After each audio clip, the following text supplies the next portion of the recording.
We all live in a society and we are so interdependent on each other. This is a Romanian folklore. ஒரு வில்லேஜில் ஒரு form இருக்குது. Husband and wife 2 பேரும் மட்டும்தான் அந்த ஃபார்மில் வேலை செய்கிறாங்க. அவங்க 3 அனிமல்ஸ் வளர்க்குறாங்க. ஒரு டக்கு, ஒரு பிக்கு, ஒரு கவ். அதே வீட்டில் ஒரு ஸ்னேக்கும் ஒரு மவுஸும் வாழ்ந்துட்டு வருது. ஏதாவது அந்த வீட்டில் முக்கியமானது நடந்துச்சுன்னா these animals have a way of communicating with each other. So ஒரு நாள் நைட்டு கிச்சனில் இந்த மவுஸ் இருக்கும்போது ஃபார்மரோட ஒய்ஃப் மவுஸை பார்த்துட்டு கத்திட்டு, "ஓ மை காட், நாளைக்கே ஒரு மவுஸ் ட்ராப் வைக்கணும்" அப்படின்னு சொல்கிறாங்க.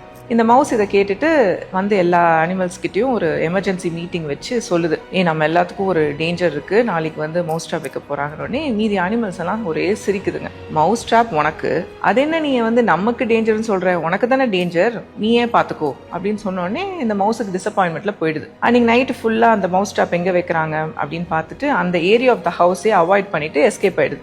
எங்கே இருக்குன்னு தெரியாமல் இந்த ஸ்னேக் அந்த மவுஸ் ட்ராப்பில் மாட்டிக்குது. வலி உயிர் போகுது ஸ்னேக்குக்கு, செம்ம கோத்தில் இருக்குது. காலையில் ஃபார்மர் ஒய்ஃப் வரும்போது என்ன பண்ணிடுது, பைட் பண்ணிடுது ஃபார்மர் ஒய்ஃபை. ஃபார்மர் வராரு, பார்த்த உடனே ஃபஸ்ட்டு அந்த ஸ்னேக்கை அடித்து கொன்னுடுறாரு. ஸ்னேக் செத்து போயிடுச்சா, உடனே ஃபார்மர் ஒய்ஃபை வந்து டாக்டர்கிட்ட கூட்டிகிட்டு போகிறாங்க. டாக்டர் வந்து, "நீங்கள் இவ்வளோ லேட்டாக வந்திருக்கீங்களே, நான் மருந்து போடுறேன், பட் ஐ டோன்ட் நோ, நீங்கள் வெயிட் பண்ணி தான் பார்க்கணும்னு சொல்லிடுறாங்க." அங்கே வந்து இன்னொரு பேஷண்ட் சொல்கிறாரு, "ஸ்னேக் பைட்டுக்கு உடனே டக்கோட ரத்தத்தை போட்டிங்கன்னா சரியாயிடும்" அப்படின்னு உடனே ஃபார்மர் வீட்டுக்கு போய் அந்த டக்கை கொன்று அந்த ரத்தத்தை போடுறாரு ஒய்ஃபை சேவ் பண்ணுறதுக்கு. டக்கும் செத்து போயிடுதா. ஒரு 1 வீக் பார்க்குறாங்க, அவங்க பிழைக்கல. அந்த 1 வீக் அவங்க சிக்காக இருக்கிற டைமில் வந்து நிறைய ரிலேட்டிவ்ஸ் வராங்க. ஃபார்மரும் ஒர்க் பண்ணல, அவங்க ஒய்ஃபும் ஒர்க் பண்ணல, பணம் இல்லை.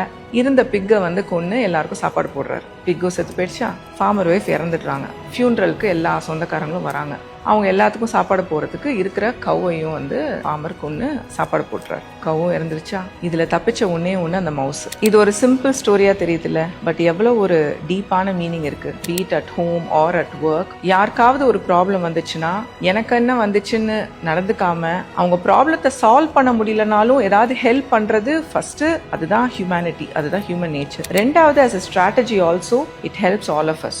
யாருமே என்டையர்லி செல்ஃப் சஃபிஷியன்ட் கிடையாது. இன்னொருத்தங்களை சார்ந்து தான் நம்ம வாழறோம். இது எல்லாருக்குமே ஒரு இம்பார்ட்டன்ட் லெசனாக இருக்கும்னு நம்புறேன்.